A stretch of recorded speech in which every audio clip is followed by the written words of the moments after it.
Can you guys hear me? I can. Okay, just checking. I can hear you.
Thank you so much for joining us for this afternoon's webinar presented by Mike Canales. We really appreciate you joining us, and I think we're ready to get started. Mike, if you are.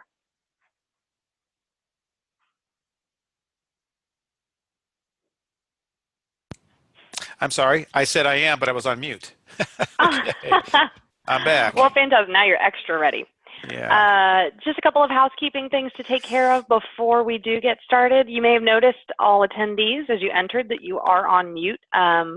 Just for the sake of quality of the webinar, we will ask all attendees to remain on mute. And if you have any questions during the course of the presentation, please post them in either the webinar chat box or in the Q&A box. And you should be able to find those on the right side of your screen or at the bottom of your screen. We will review all questions at the end of the webinar after Mr. Canales has finished his presentation. And if you come up with any questions after that, you're always welcome to email in and we'll make sure we can get those answered. With that, I think that's all I needed to take care of. So Mike, we are ready to go. All right. Thank you, Emma. I appreciate it. And I really do appreciate everyone participating today. As you may or may not know, this is the second of 2 webinars on this subject. Healthcare Facilities Technician. Is 2019 the year to launch an academic career path? I will go over this in more detail in a minute, but I wanted to just give a little background that in the 5 years that the Healthcare Facilities Leadership Program has been in existence, and it's created 3 credentials for a management pathway. One of the recurring themes and questions that has come to me from around the industry, from students in the program, and from other professionals is, what are we going to do about recruiting, engaging, and developing technicians? And as I was able to examine this issue, we're going to go over it in a little detail here. It is a real issue that we need to address, and I think there's many answers for it. And I'd like to think that that this healthcare facility technician is one of the key strategies for our future technicians. Just to mention the word technician, I don't think anyone would disagree these days that all of us are dealing at great depth in technology. I know a lot of folks confuse facilities technician with maintenance person or maybe even engineering. But I would say the vast majority of folks working in facilities is dealing with some form of technology these days. So the word technician, I think, is one that may stick more so for now and in the future. Moving on to the first slide, we'll go over the objectives. Today, the goal is to review the need, review the credentialing precedent, review an employee survey that I did back in 2017. A big part of it happened at the Indianapolis conference in ASHE. Review proposed benefits, and then I want to review the healthcare facilities technician program delivery. And then I also want to demonstrate today how this can be delivered, the competencies remotely with a very easy, elegant, if you will, solution at low cost, not just for competencies, but also for other things. And I do want to make a little caveat. Because of the way we're using the webinar technology, you're going to see a little bit of lag in the video today that is not typical when you do it for real. So I just want to give that little disclaimer that it works more smoothly when done directly through Skype, as we're going to demonstrate in a moment. And then at the end, we're going to have a Q&A session, and I will have several questions that I will tee up based on things that I've been asked and, and heard. First, I want to give a little fact sheet about the OCTC HFL program that was established by ASHE and also by the state chapter here in Kentucky, KISHE, at OCTC. Some of you may or may not know that I came from Virginia, and I had helped establish the Virginia chapter about 15 years ago, and came here specifically because of this program here at OCTC. Again, 100% of the courses are online. I get that question quite a bit, but they are 100% online. We also have a self-proctored, no-cost college readiness test. We actually, the HFL program, demoed and trialed and piloted this at your convenience placement test for the nation, and it's now starting to roll out in other states and other colleges. We do accept previous college credits. We also have, the courses are built around the CHFM core pillars of planning, design, and construction, codes, maintenance, and operations, and management. We've enrolled students from 32 states, which is pretty exciting, and we give experiential credits for up to 12 credit hours for the associates program. We also have, part of that is based on CHFM. If you've taken it, we have a step test that can allow you to test out of up to 3 classes or 9 credit hours. The application process is free. The tuition is pretty low nationally, and actually we have no out-of-state rate. So it's a same rate across the country, which currently all fees and with the tuition is $197 per credit hour. And the faculty and instructors are your peers, and they work in the industry. And so we have a lot of technical experts and subject matter experts that are faculty. 90+% of the students that have graduated from the program are currently working in healthcare facilities management. And we currently still hold a 100% first-time CHFM pass rate for those that have completed the HFL credential, which is also pretty exciting, considering the national pass rate, I believe, is less than 50% first time. An opening statement, and I love these little nuggets like this. This is from Mickey Mantle. It's unbelievable how much you don't know about the game you've been playing all your life. And this really speaks to me, and I hope it speaks to you, in the sense that someone who is at this high of a level in a profession still understands that there's so much to know and so much to learn. And in many cases, the more you learn and the more you know, the more you realize there is to know and there is to learn. And I think that's very true of our profession. There's no doubt in my mind, working in healthcare facilities for 27 years and 21 years as a director, that I was just amazed at how much more there was to learn and know each day and each year that passed. And even now, as a academic who studies the profession pretty much full time, it is amazing just how much there is to know and learn. Do we have a looming crisis, or is it here? According to a survey or a study by SafeBuilt, it's estimated that roughly 10,000 people will turn 65 until 2030. And even those who remain in the workforce past conventional retirement age are still likely to impact the industry in other ways, from physical ability to technological proficiency. Where I think we're just getting to the turning point where most people in the industry are embracing technology and embracing computers. I think it would be fair to say that a lot of folks who are exiting the industry, haven't really embraced the technology and computers as much as this younger generation has. Another big question is, will vocational workers work till age 65? I think it's pretty typical and not unusual for management and leadership to work, later into their careers.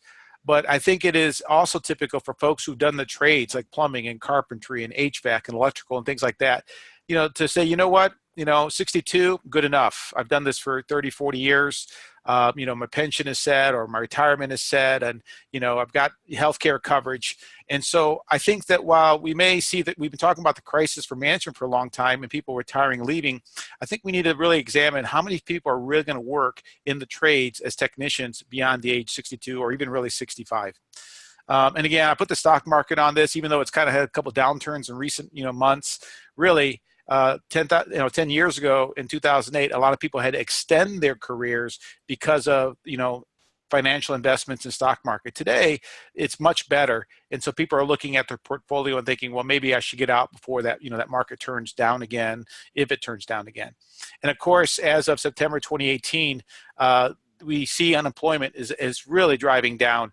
So the market's getting tight for talent, and that's affecting every sector around the country.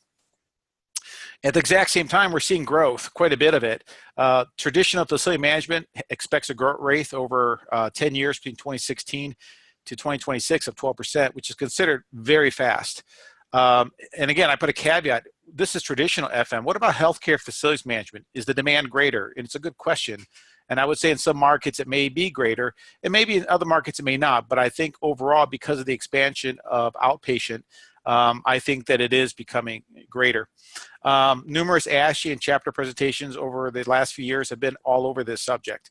And then if you want to add to that, look at the trades and the growth expected for them between 2016 and 2026. There's going to be an increasing demand for trades folks. Also, as I mentioned outpatient a moment ago, there are things we rarely used to think about when it came to the outpatient environment. You know, we used to call them lovingly the medical office building and the business office buildings, mobs and bobs. You know, they're no longer that. They're absolutely healthcare facilities now.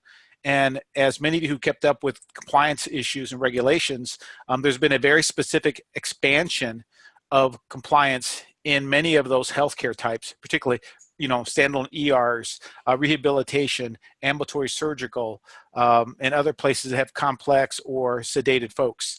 And then at the same time, we've seen the expansion of ICRA and PICRA. One of the little red herrings out there, warning flags, is that, you know, we've been focusing on infection in hospitals. Well, now they're starting to see an increase in infections in outpatient facilities because maybe we're not taking the same precautions. So now there's a focus on these outpatient facilities. You know, are we doing the same things that we're doing inside hospitals? Above ceiling or overhead permitting is now a big issue everywhere. You know, ASHRAE 170, which has to do with all the specialized ventilation spaces, you know, we have to be aware of that in the outpatient facilities, as well as waterborne pathogens. Obviously, there's always been privacy rights and HCAPs, disaster planning, which had a big expansion from CMMS in 2017, is impacting all outpatient facilities. Environmental rounds, and I put active shooter down here, and does facility also fill security roles? As you know, those who work in facilities, we wear many hats. And in these small facilities, we wear pretty much every support hat very often. So we're maintenance, we're security, you know, we're the courier, you know, there's many things that we do in these facilities. So there's a direct impact to the profession when it comes to emergency management and things like that. And then at the same time, we see that the healthcare facilities technical skills sets have changed quite a bit in the last few decades, in the last 10 years for sure. Technology, as I mentioned earlier, goes without saying. Reporting, you know, we need to keep track of things, ICRA, infection control, you know, pre-construction risk assessment, interim life safety documentation. You know, we need to be able to speak to a wide audience, from doctors to nurses to managers to vendors. We need to be able to write and articulate and summarize. Code standards and compliance. It's important for technicians to understand that. Customer service, of course, and we're always talking about critical thinking skills. And then on top of that, healthcare has a very specific, what I consider 4 specialized pillars that is unique to healthcare. Medical gas systems, life safety, actually there's 5 here, emergency management, basic ventilation, basic electrical, and energy management. I guess that's 6. So, you know, these are very specific things in the industry that we want our technicians to be aware of, and some we want them to be technical experts on. Well, the bad news is that over the years, the physical environment has been one of the most impacted areas when it comes to accreditation and validation surveys. For those of you who don't know what a disparity rate is, that's when our hospitals, after accreditation, get validated for survey. And when they come in, when they find findings, the physical environment These are the top 5 areas that there are findings during validation surveys.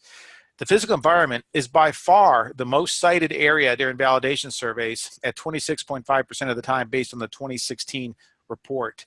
Infection control is right behind it at 6.9%. While it's not, infection control is not directly tied to the physical environment, it is, well, you could say it is directly tied. And you could make a case that facilities folks are tied to these first 2 pretty closely.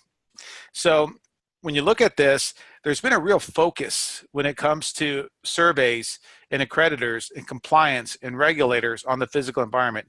So much so that they are now holding administrators accountable for the items on that list, whereas before, the list would be the responsibility of the director of facilities or the facilities department. They actually give the list to leadership because over the years, leadership has been told, the accreditors have been told that the main issue is that facilities just doesn't have the resources or the time to do the job effectively. So they've made it a leadership issue. And this has really been a pretty big shift in recent years. More importantly, when you look at the issues when it comes to accreditation, the top 10 make up 90% of the physical environment issues. And I'm not going to go over these in any detail, but this is very important to, I believe, the education conversation. The top 5 are means of egress, fire sprinklers, smoke barriers, hazardous areas, and doors. And these top 5 really haven't changed much over the years. You could make the argument that maybe doors has shown up more recently in the last 5 years or so because there's been a lot more attention paid to them. But for sure, these others have been on this list for quite some time, along with the other 5, which is electrical, fire alarm, generator, HVAC, and fire extinguishers. And as mentioned earlier, these top 10 make up almost 90% of all findings. And why is this important? Because a lot of it, when you get into the details, you find that it has to do with awareness. It has to do with what folks just don't know they don't know. For example, removing a closer on a door or putting a sign on a door or making a wood stop for a door or, obviously, making a penetration and barrier and not understanding the importance of it. Removing a ceiling tile, creating infection prevention issue, so there's all these little things that we can prevent if we just have a little more knowledge. And I think that's really one of the core arguments for continuing to develop our folks at the front line. The other things is we now have what's called see it, cite it. No longer, gone are the days where you can take care of the issue during the tour. We used to walk with the surveyor, the life safety surveyor with the ladder and the tools and the maintenance person and address the issues. And as long as you took care of it real quick, the chances of it showing up for a report were minimal.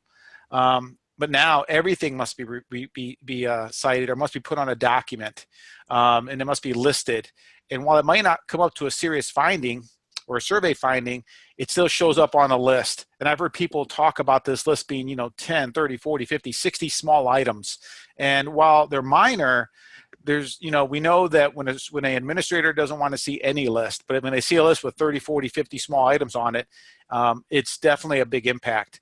Now, that being said, when it comes to actual physical environment survey findings, the average in the physical environment over the last few years has gone from 5 to 15. So serious findings have increased. So we're seeing it coming at us pretty much every direction. It's not the 20th century. In the past, I like to say if personnel knew what you knew, they might take your job. Today, if personnel don't know a lot of what you know, you could lose your job. Long gone are the days where the manager or the director had the book in the office and you could just, you took instructions and you got marching orders from that office. Today, information is so ubiquitous that the expectation is everyone has information. The real question is, do we know how to use it? And truly, do we know where to find it? And so I think that's a big part of our challenge, is to make sure we get information out there, we show people how to use it and where to find it. This sort of transitions into sort of the academic credential precedent in healthcare. We have a lot of folks that work around us in healthcare that for decades have used an academic practicum professional credential pathway. This is just kind of an example of several of those folks that work around us. I've thrown a list of a few others on top that have emerged in recent years. It wasn't that long ago that radiology folks didn't necessarily require any type of formal certification, now that's absolutely in place.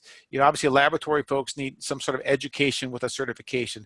Surgical tech folks have education, practicum certification, along with pharmacy techs. We now have something called a sterilization tech because of all the infection issues related to scopes and sterilization. And we now even have something called a medical nursing assistant, MNA, which is related to outpatient facilities that need basically a person that has 4 skill sets. They need to be a phlebotomist. They need to be able to enter data. They need to be like a CNA. They need to wear many hats now, and they need to be a receptionist.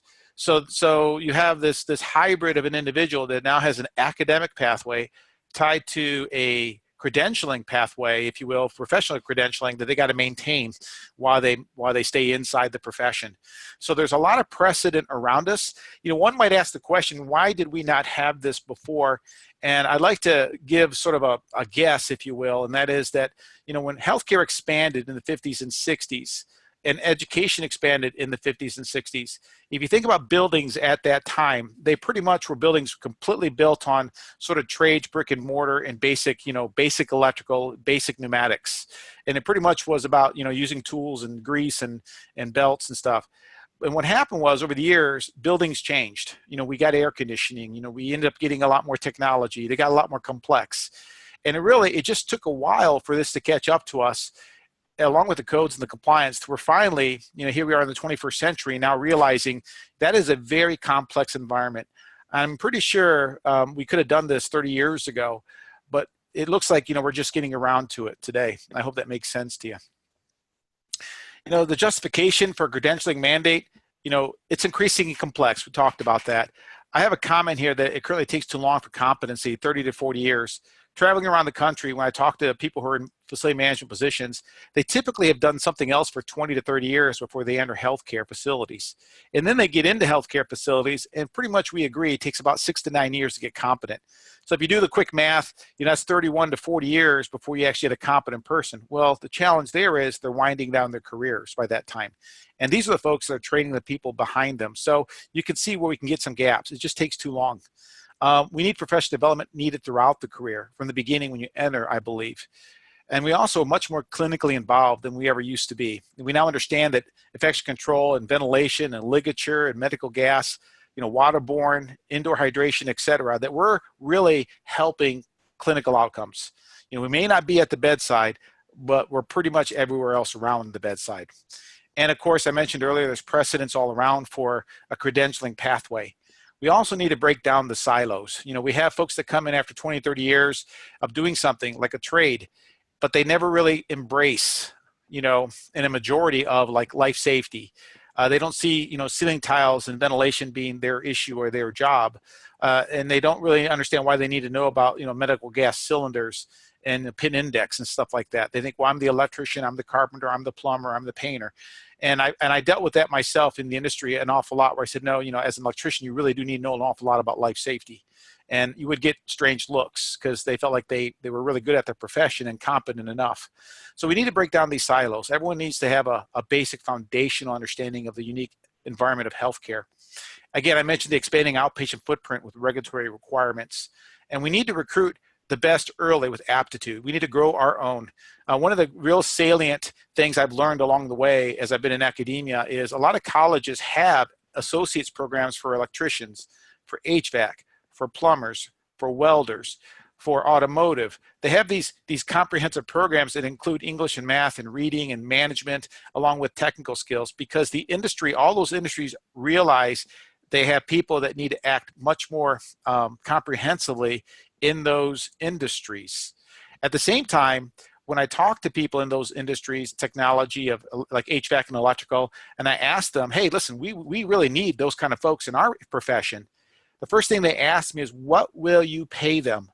And here in this part of the country, in the Midwest, when I ask that question, when they ask me that question, I say, well, probably somebody coming out of a program into healthcare with no experience, I would say maybe $30,000 a year, depending upon where they are, 25 to 35. And they literally look at me and say, there's no way you're ever going to hire any of our people. Because today they're telling me that their people, their best people, are getting near 6 figures. Their average folks are getting, between $50,000 and $70,000 a year. And they said, you might get maybe one of a quote that, one of our most desperate candidates out of our program.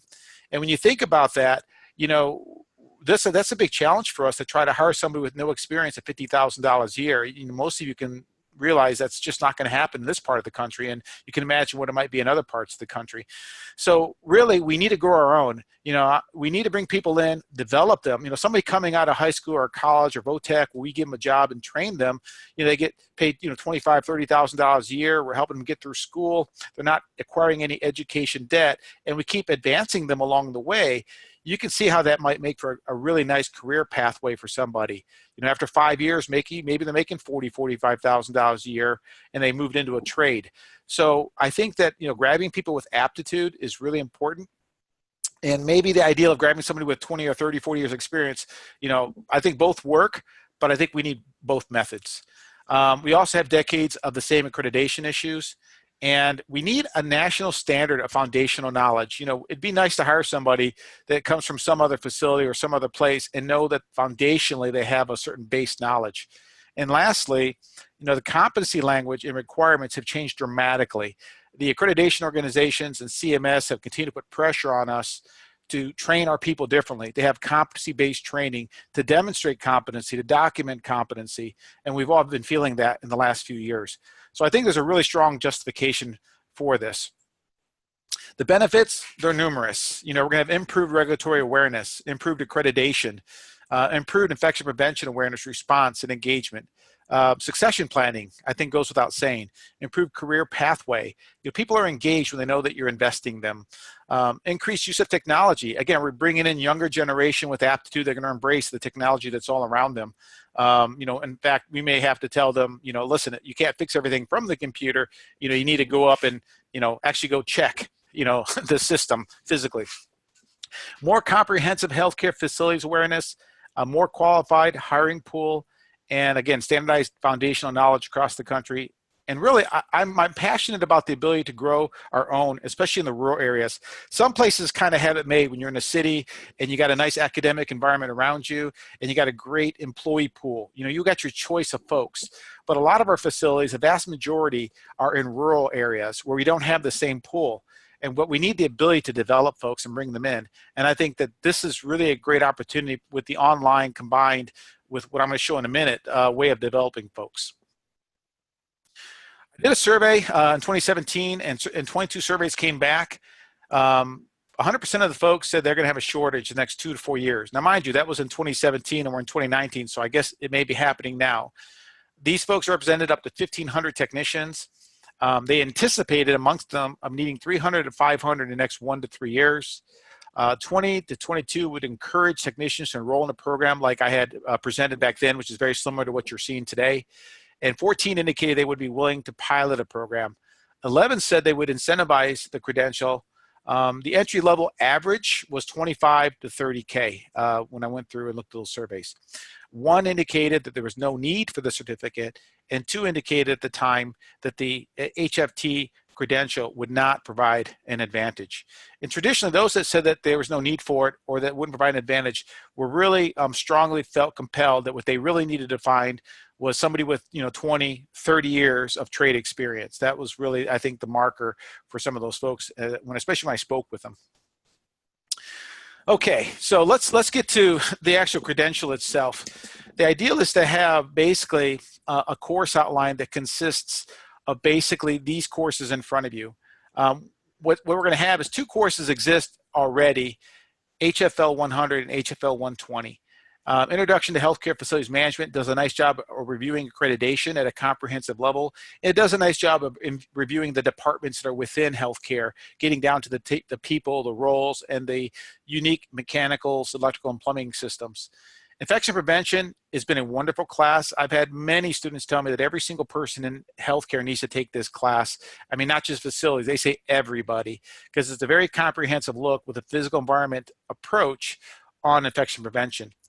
Healthcare Facilities Orientation, HFO, it combines several things. This program is going to combine some training that's already in place that we call Safe Day 1. which is a comprehensive online orientation. It's going to include some training that is provided by ASHE. They have a book for the physical environment. And it's also going to be having emerging changes operationally in the healthcare physical environment because it's always changing. So there's always going to be something, where's it going and what's changing in this class. Now we get down to these two labs, and this is very important. This is really unique, one of the unique features of the proposed program.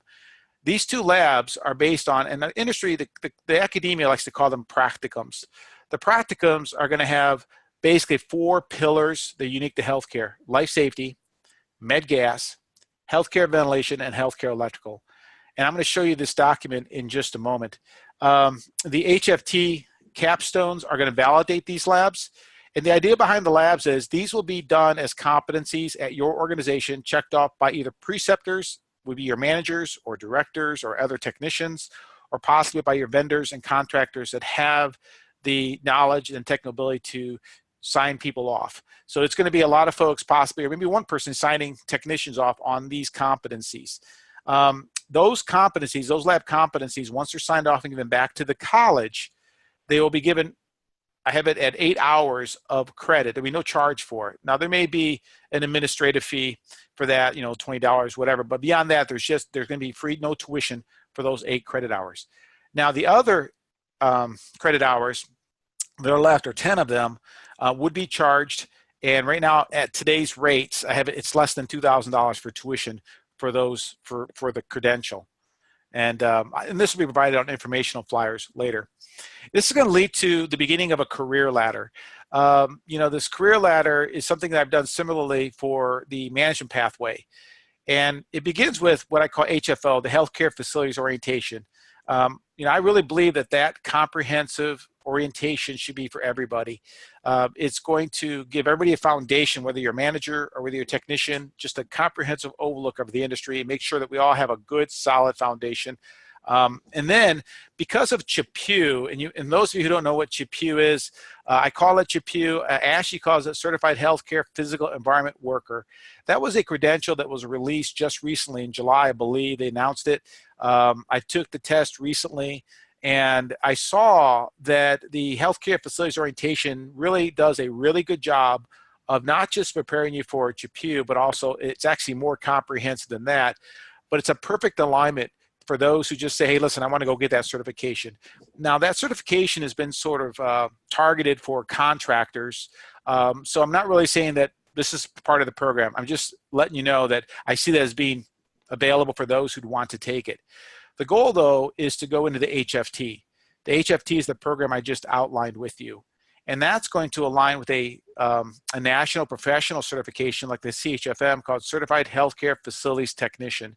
And I've been talking with ASHE for over a year about this. I believe that they are going to do the CHFT. There will be a CHFT, but that is the goal, is to have a CHFT for those that finish the HFT.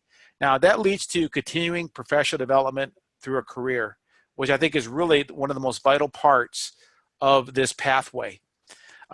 I also have, for the future, the possibility of leading to a HFT, Associates in Applied Science. And if you notice on the right-hand side, I got the different folks and levels that this might be for. The idea behind this moving pathway is for people to have a career pathway as they grow, as they learn, and they seek opportunities. And at the very top, for those that get through the AAS, at some point, they may want to transition into management, which is really commonly what happens. But now they have an academic program to help them transition through the HFL program that already exists. So I hope this career ladder makes sense. Again, a lot of this is proposed because this is what this is all about, trying to make sense and answer your questions and see if it's time to go forward. The goal is to reach all 5,200 hospitals. I think this is an old chart. There may be more or less of 5,200. But we have hospitals. We're so decentralized, and that's one of our greatest challenges.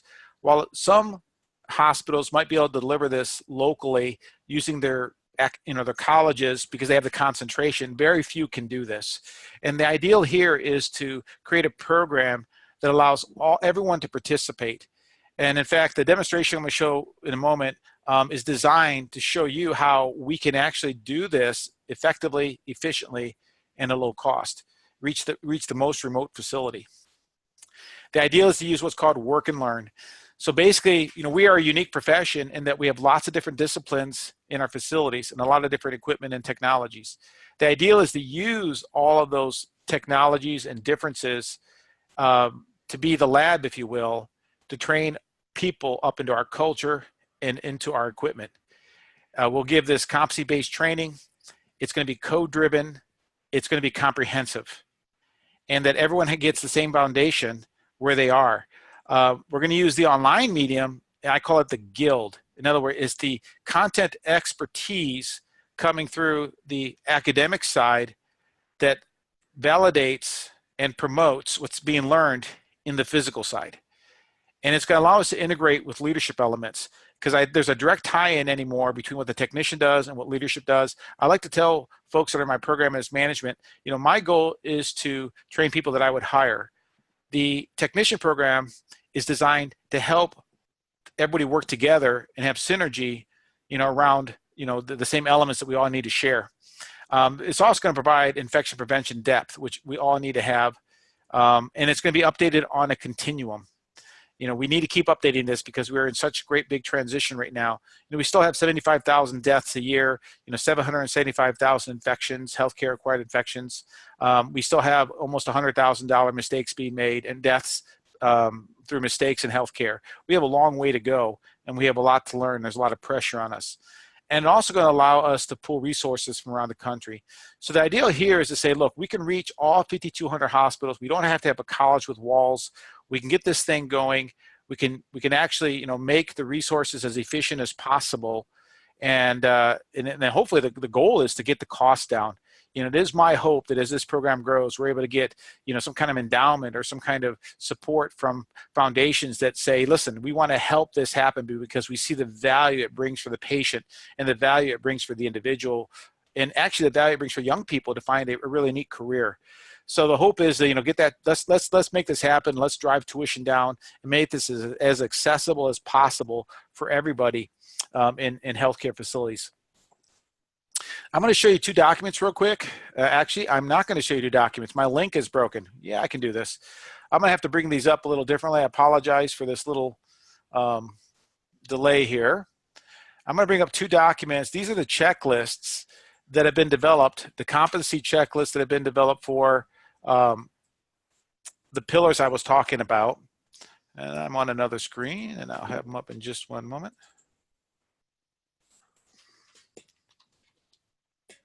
Give me a little bit longer. Okay, so this first one you're going to see is the ventilation and electrical. And then the second one you're going to see is going to be the medical gas and the life safety. So the ideal here is these lists, which will be provided to you. And the trick here is that each one of these competencies, if you look at the competencies, we'll look at the top first. We got the facility, the technician, the title, the authorizing manager or director, and a start and completion date. Now, the pre-test and post-test score, that's something I'm thinking about doing if a facility wants to see that. We can have a test in the beginning, we can have a test at the end, and the show to see, how we've developed along the way. Then we get into the actual competencies. You can see the specific competency that's tied to a specific standard or a code. And you can see in the middle the V or the D, and sometimes it's V and D, where it's verbally demonstrated or it's verbal or it's demonstrated. And we're going to show this in just a moment. So underneath each one of these competencies will be provided more detail to give you an idea of the scope and the depth of the competency. The second one here, I'm just popped up the next one, which is life safety and medical gas. Again, you can see on the left-hand column, there's the 2-hour separation requirement between construction types, and there's the cited code that starts into it. But then it's going to be, behind this will be a deeper narrative about what's the depth and understanding that the technician needs to verbalize. And the same thing with the others. And if you keep going on down, you can see some of the others down here, and near the bottom you see a lot of verbal and demonstrated. A lot of folks have asked me the question on near the bottom there, understanding of CGA pin index, safety systems, CGA diameter index, safety systems. If you want to look that up right now, you'll find that it says that anybody that handles cylinders shall know this. And the reality is I found that very few people do know this, and this needs to be verbalized. So these are examples of the competency checklists. Also, if you look at the bottom of the document, you'll see the references, the code references, which are aligned with what CMS has adopted on these major standards, such as NFP 99, 101, and 13. They're really tied to the CMS adoption. The other adoptions are really going to be based on jurisdictional. So lots of times CMS does not choose to adopt some of these others, and jurisdictions may choose to adopt something else. Some jurisdictions adopt codes as they are released. Some jurisdictions stay on certain codes for quite a long time. So there's flexibility to use and reference, different codes, versions for your environment, for where you are in the country. Okay. Let me cancel. Close the tab. Closing that tab. Okay. So that's showing those. And now what I want to do is get back to my presentation here. Whoops.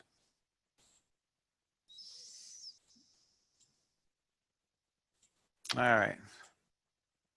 I want to do a Competency demo, and this is going to take us about 5 minutes. I'm going to speed up and we're going to go through a little transition now. And what this shows is how we can reach the most remote small facility. The only thing you really need is a good cell signal, but you do need good preceptors, somebody who can validate the competency remotely for the person on the other side. That's very important to have well-trained preceptors. And I'd like to mention that this can be used for many other uses. I want to give a special thanks to Scott Blankenship at New River Valley Hospital in Christiansburg, who's allowed me to use his facility. He's part of the Carilion Clinic Health System. And I also want to, I forgot to mention Damuth Trane. I so apologize. Damuth Trane is sponsoring this today, and I wanted to thank them for sponsoring this event. And I also want to thank my son, Keith Canales, I say son extraordinaire, who's actually helped me do this demo.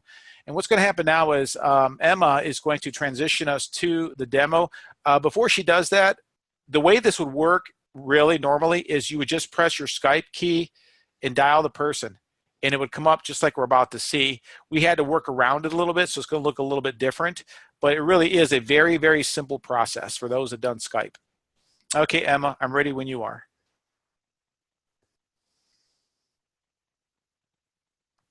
And what Emma is doing is Emma basically is just dialing. This is the way it works. She's just going to go ahead and just make the dial, make the call. And that's Emma's screen, not mine. Hello. And that's my son, Keith. Hi, Keith. Hey. How you doing today? Pretty good. How are you? Awesome. I really appreciate you doing this. One thing I want to mention is Keith is wearing, you go back to you show yourself again real quick, Keith. I'm sorry. Flip it around. Yeah. The head strap, really, all you really need is the head strap that Keith has, which costs less than $10. And then the phone just goes right in there. And that's it. And we can make this go. So go ahead, Keith. Let's get started. Flip it around and put it on my head. Yep. Keith is putting it on his headband. Now, mind you, there are cell phones out there that have really wide view lenses. They're designed with wide view lenses. This is just a standard lens. Again, I want to thank Damuth Trane out of Chesapeake, Virginia for sponsoring the webinar. I want to thank Scott again for letting us use his facility. And of course, I definitely want to thank Keith for letting me use him as his dear old dad use him as a guinea pig. I'm going to ask Keith to demonstrate one verbal and one demonstrated competency. The first competency is based on NFPA 101, 8.2.1.3, and it's based on 2-hour separations between construction types. So I don't know, Keith, do you have the sheets by chance? I do. All right, so here's the sheet, and we get the highlighted competency sitting there. So the first thing I'm going to ask Keith, there's 6 questions I'm going to ask Keith about this first competency. Keith, please describe to me the vertical design of a 2-hour firewall. So for the vertical design, a 2-hour firewall must be constructed from floor to deck. All right, very good. Please describe the horizontal design of a 2-hour firewall. So a 2-hour firewall horizontally must be from exterior to exterior. All right, very good. And please explain the minimum required rating of a 2-hour firewall door. So the door in a 2-hour firewall has a minimum required rating of 90 minutes or an hour and a half. Okay, very good. Explain the minimum requirement rating of a light transom in a 2-hour wall. So light transom in a 2-hour wall has the same rating of 2 hours. Okay. And what is the drywall construction requirement for a 2R firewall? It's a double layer of 5/8 inch thick drywall on both sides. Okay.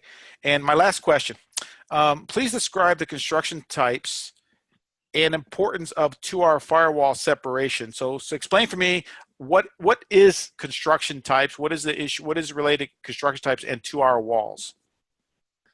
Yeah, so there are a huge number of different construction types. There's wood, drywall, concrete, steel, sprinkled or non-sprinkled, and the 2R firewall divides the areas that are not healthcare related, like offices, daycares, or occupational spaces, from healthcare area. So if there's a fire on the other side of that wall, the occupants of the healthcare side of the wall can be protected for up to 2 hours while responders deal with the fire.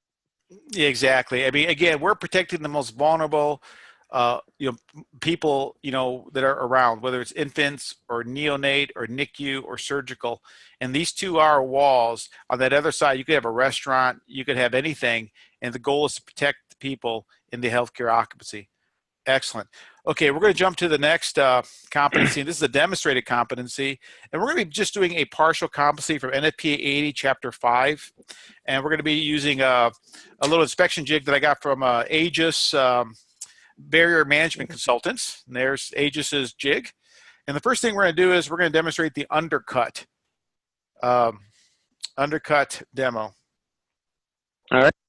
So the jig has a pre-measured 3/4 inch undercut measurement. So we're going to get down here and just let me know if you can see it well. Yep. There's the undercut. We're going to measure the bottom. You'll see that this should not pass under, but it does. All right. So this door fails the undercut measurement. Okay, very good. Or not very good. We'll make a note of that. Let's do the door to frame gap. Okay, so for a metal door and 2R firewall, the acceptable gap is 1/8 of an inch plus or minus 1/16. So we're going to start over here on the latch side and just measure that at 3 places. We'll start here at the bottom. That's okay, if you get a little more right angle for me so I can see it. Yeah. Right inside of 3/16. Okay. That's good. We'll come up here to the middle. That's much better, closer to 1/8. All right. And right up at the top, also 1/8. We're just going to continue measuring the door gap all the way around. So measure it at the top. We're good. And another place over here. Passes. And then we'll check down the hinge side to make sure that that side is good as well. Okay. That's good. Middle. And then one more check right towards the bottom. And it passes the door gap. Perfect. Okay, now let's do the door closure. Please talk me through what needs to happen when checking for the door closure. Sorry, some equipment here. So we're going to open the door. Make sure that opens fully to 90 degrees. Yeah, can you align a little bit better so I can just make sure it's, there you go, 90, good, all right. Very good. And then we're going to let it go from this position and make sure that it fully latches. Come in and listen for it. Okay, and then do a quick pull test. It is fully latched. Okay. Now, one thing I've been put on the competency list, and I could ask this as well, and I don't know that you know the answer to this, but do you know the answer for how long it's supposed to take for that door to swing before it closes? I do not know that. Okay. How long? What I'd like you to do is I'd like you to do a little research on that, and then we can follow up on that later. Okay. Sure, we'll do. I'll look into it. Last thing I want you to do is I want you to look at the, we're going to do a label inspection. And find door label. It should be a frame label, and there should also be, I'm sorry, I'm going to give you the competency. What should you be looking for? Yeah. So we're going to look for the frame label and the door label. You can see we've got the frame label right here, and it is clear and legible. There are no paint or tape or anything covering it. Everything you can read. You can see this is rated at 1.5 hours, so that meets our requirement. And then the door, a little harder to get my head in here. Let me know if you can see that, but the label is here. It's intact. There's no scratch or damage or cover on it, And you can see it is also listed at 1.5 hours. So that meets the requirement for the 2-hour firewall. Okay, excellent. Okay, well, Keith, I appreciate it. I really do. You're fantastic. And son, I love you. And I really do appreciate helping me out with this webinar today. And really thank Scott Blankenship for letting me use this facility. And Damuth, if you're out there, thank you, Damuth, for, again, sponsoring our webinar. All right, Emma, let's get back to the presentation. Thanks, Keith. No problem, Dad. Love you. All right, so getting back to the webinar. I hope that gave you a flavor. And like I said, it was a little more laggy, and we didn't use the best quality cell phone per se for the exercise, to just give you a feel for what we can do.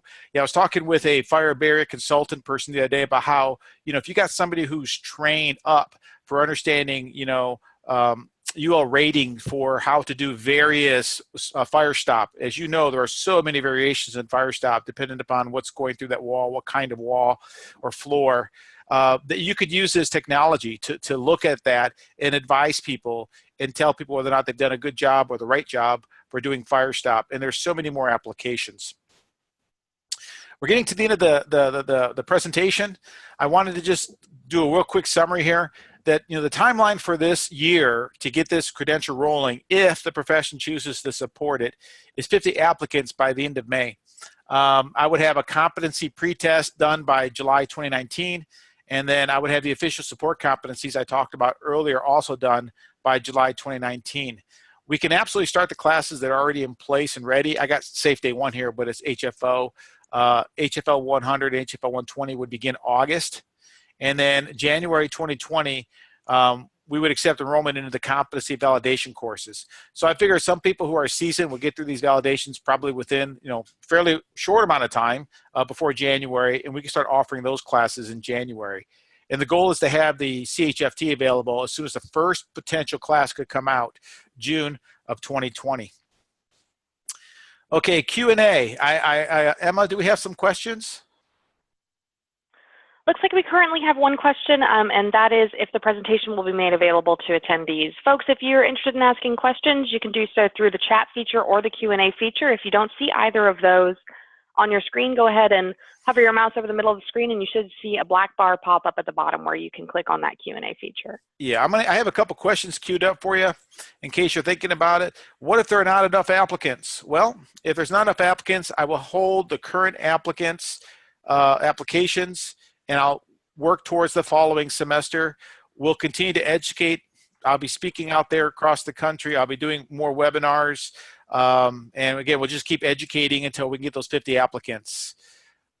Another question is, why 50 applicants? Well, being in academia now for 5 years, I've come to realize that the amount of funds I need to get an instructor and to get someone to help me with enrollment, part-time students, it's about 50. The HFL program was sponsored by a couple of organizations and to help get it going. And it's just now, after 5 years, really starting to stand up on its own. I really want the profession to show and demonstrate that they believe in this. And I want the college to see our profession pretty much step up and say, yeah, let's do it. And I think 50 is a great number. It would make for a great demonstration to this organization, and I think to the profession, that we believe in this. As you can tell, I'm very passionate. I really believe in this. I think if it doesn't happen this year, it'll happen next year. If it doesn't happen next year, it's going to happen the year after that. Another question: what is the difference between an HFT certificate and existing certificates? I didn't really realize what a big issue this was until a recent year or two. And that is, a lot of folks, we do professional development a lot. If you go to ASHE conferences and state conferences and all kinds of seminars out there, you can get certificates. And an academic credential is very different. The HFT is an accredited didactic credit hour and college course credential that supports and leads to traditional certifications and professional development. So in other words, the precedent is you take hundreds of hours of academic training to get a foundation, then you get that certification, then you do professional development. Today, we've been doing professional development for so many years, we think that a certificate academically is the same thing as a certificate professional development, and they're not. So in a nutshell, OCTC is not competing with professional development efforts as much. It will be a feeder for so many other current and future professional development courses that are out there and will be out there. Again, keep in mind, more advanced credentials like diploma and degree will require English reading, math, and college placement. The certificate, the academic certificate, allows me to enroll the most people with the fewest barriers and get them concentrated with training to our profession. If I started with a degree or if I started with a diploma, we'd have to go through the English reading and math, if you will, criteria, get people into the program. And my goal is to, let's not do that. Let's get this going. Let's get a foundation, and let's build towards a credential that has those other, if you will, requirements in it. Okay, questions, Emma? Yes, sir. First question, how long does it take to complete the HFT? It is my opinion that most people can get through it within 2 semesters, and some people will probably take 3 or 4. The average student typically takes 2 classes a semester, and that seems to be the sweet spot. But 1 class a semester I've seen fairly often, and a few will take 3. But in this case, I would say 2 to 4 semesters or 1 to 2 years. Great. Can you talk more about how to access an application for this? I'm going to be sending out what I call a cohort application to all people who have attended or expressed interest. It's a very specific application that I'm going to be holding in a file until we hit that magic number, or at least get close to it. So the goal is to get those 50 applications. And again, we don't necessarily, it doesn't mean you're going to enroll. The 50 applicants is showing, if you will, the support. I may only end up enrolling 35 out of the 50, but that's okay. 50 tells me there's support, and we'll go with that 50 applications, knowing that more people will probably enroll between the time we get the applications. It just gives me the green light to get the resources I need to get going. Thanks for the question.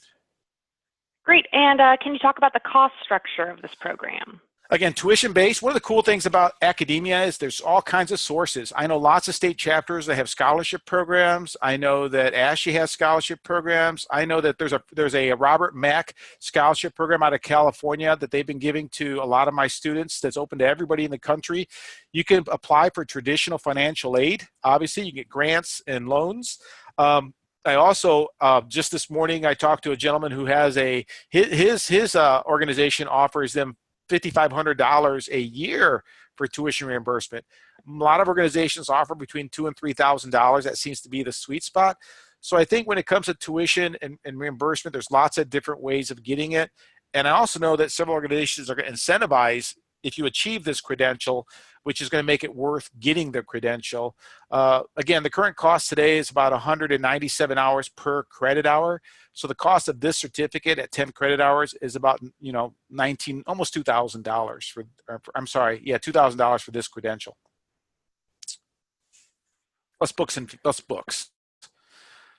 Yeah, next Great. question. And I believe we will not be releasing for the slides for this webinar, Mike. Is that correct? Well, I've been asked a couple of times. I'm not opposed to releasing the slides. No, if you request them, I'll release them. And we're going to talk about whether or not we want to do another webinar, if there's a need for another webinar, or whether we'll put the webinar out there. We haven't made that decision yet. It's really good to be able to give this information and get the questions, and so we can have a live conversation about it. Great. And are we planning on sending out a recording as well? I think that's the same question. We're going to make the decision on the recording after we get through these 2 webinars and see what happens, what kind of response we get. Fantastic. And will I think this question means, will tuition be due now or when the program goes live? Oh, no, tuition is always, we actually have a couple of financial payment options. Typically, tuition is due the Wednesday before classes start, but they also do have like a 3 or 4 payment option where you can arrange to pay 2 or 3 or 4 payments during the semester. And it's only specific to the classes you're taking for that semester. Great. There are no open questions at the moment, but I'd like to hold for just another minute, see if anybody has any last-minute questions. Once again, if you're having trouble finding that Q&A box, you're going to hover over the middle of your screen. At the bottom, there's a gray area, and there's a little Q icon that you can click on.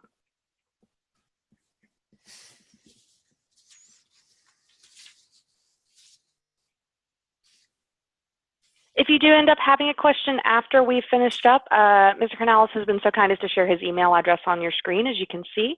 So you're welcome to send us in questions, send directly to him or to info@kshi.org, where we can forward on it. And it looks like we have a follow-up, just a lot of interest in having those slides and the recording of the webinar. So just some people supporting that idea. Okay, well, very good. Again, and if you think that would be beneficial, more than happy to do that. This is an academic process. My goal is to educate the industry. I mean, I'm the kind of person, those that know me, I want to get as much information out there as possible, because I just feel like we're at the very beginning of something, and I think communication and understanding is probably the biggest challenge I have today in trying to start a program that's not been started before.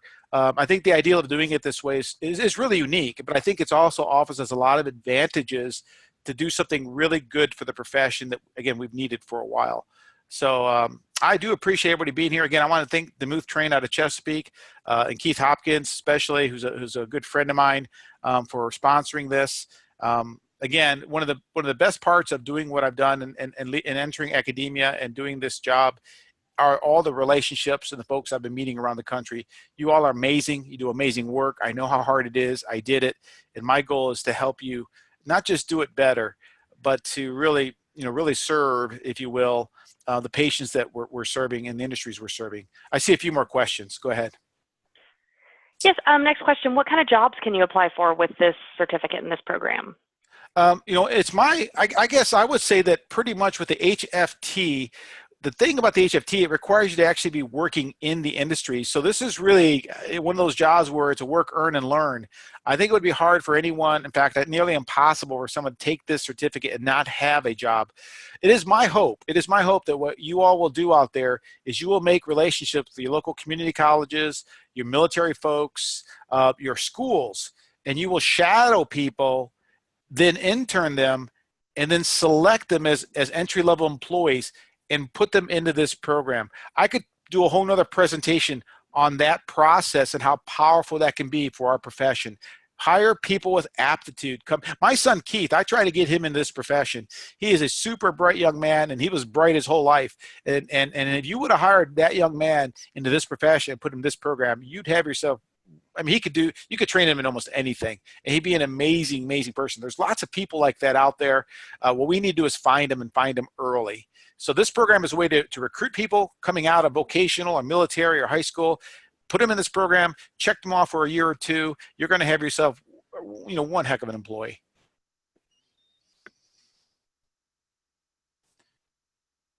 Next Great. question. And if your registration doesn't hit 50, do you think this course might ever be offered online? Well, like I said, some of these courses are already offered through the leadership program, but the actual HFT with the lab competency, that's the credential. I'm not sure what the question is asking exactly. You can certainly take some of these courses already, but as far as earning an HFT credential, it's the full package to get that credential going, and also it's actually tied to the CHFT. So the CHFT, these two things, I'm not saying they're going to happen together, but I would like to see them happen together. I'm sure we can do a CHFT, but then people are going to have to go to get all the training for that CHFT, and I think this is a great way to do it. I hope I answered that question.